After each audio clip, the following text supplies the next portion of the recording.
दोस्तों नमस्कार। पिछले वीडियो में मैंने आपको बताया था कि आपको इनकम टैक्स रिटर्न क्यों फाइल करना चाहिए।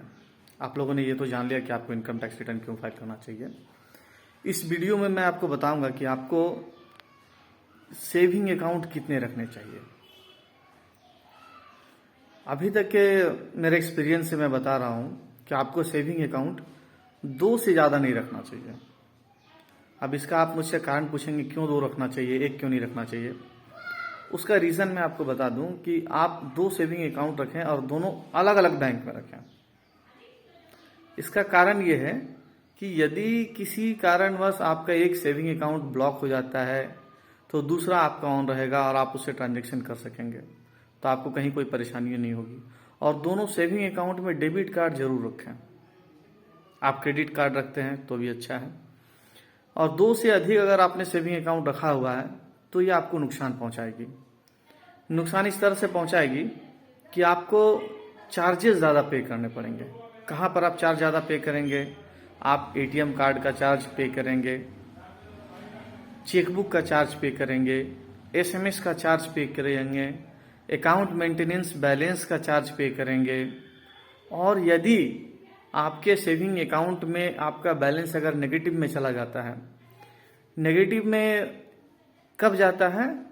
जब हम किसी एटीएम से विड्रॉल करते हैं और अगर आपके अकाउंट में अवेलेबल बैलेंस नहीं है, फिर भी अगर एटीएम ने आपको पैसे दे दिए, तो उस केस में क्या होता है कि आपका अकाउंट डेबिट हो जाता है। वो टेक्निकल फॉल्ट के कारण होता है।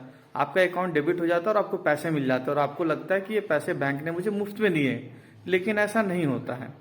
वो आपके अकाउंट को डेबिट करके ही आपको पैसे दिए जाते हैं। तो जब तक आप उस अकाउंट में वो पैसे नहीं डालेंगे जो आपको मिले हैं बैंक से, तब तक क्या होगा कि आपका सिबिल जो है वो खराब होने का चांस ज़्यादा है।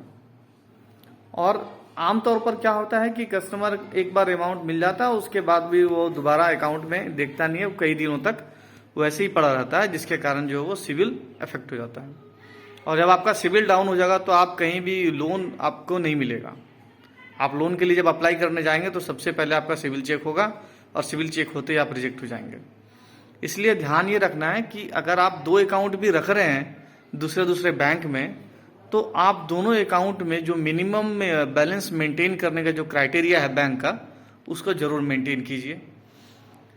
और मेंटेन करने के साथ साथ आपको बीच बीच में ट्रांजैक्शन भी करना है।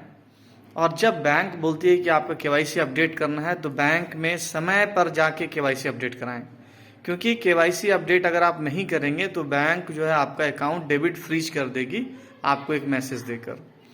और डेबिट फ्रीज होने के बाद क्या है कि आप अकाउंट में बैलेंस रहने के बावजूद भी आप उस पैसे को नहीं निकाल पाएंगे, तो ये आपको समस्या होगी।